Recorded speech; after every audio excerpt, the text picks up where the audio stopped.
After the prayer, the next pillar of Islam is az-zakah. And everybody always struggles to translate the zakah. Some people call it a tax, but it's not really a tax. Some people call it alms or charity, and that's partially true too.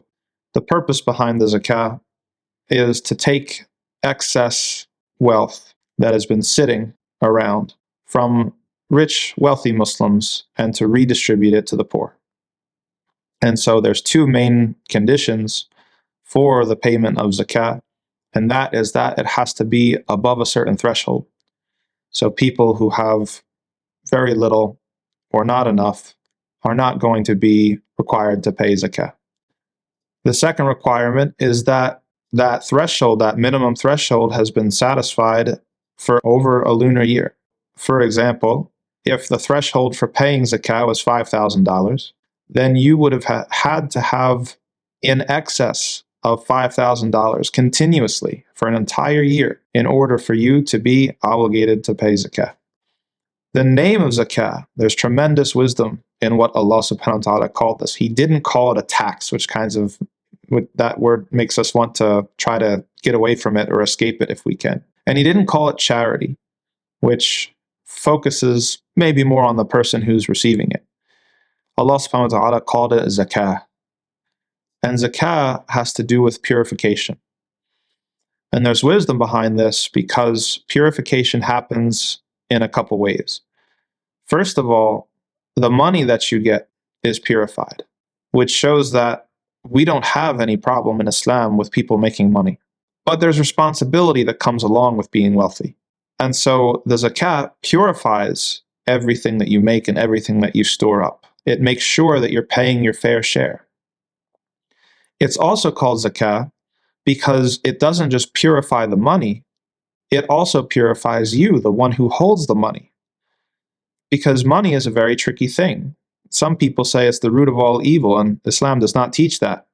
But there is something dangerous about money, and that's when we get greedy with it, when we're not satisfied with what we have, when we want more and more and more, and we're afraid that it's going to go away and leave us. And so people might be reluctant, despite no matter how wealthy they are, they might be reluctant to pay zakah because they're afraid that maybe next year they're not going to have enough to go around. Maybe I need to have a savings account to back up my savings account, to back up my savings account, to back up my savings account.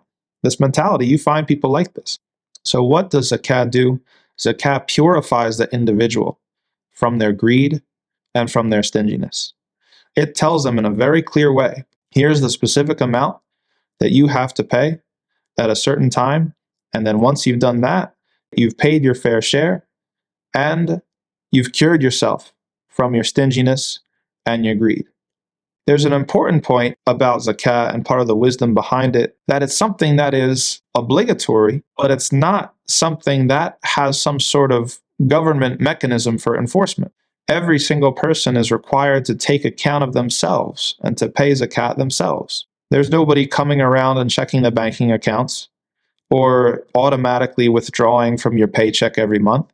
You have to take care of it on your own. And that makes perfect sense, because if this act of zakah is actually going to purify you, then it has to be something that you choose to do. It can't be forced upon you by somebody else.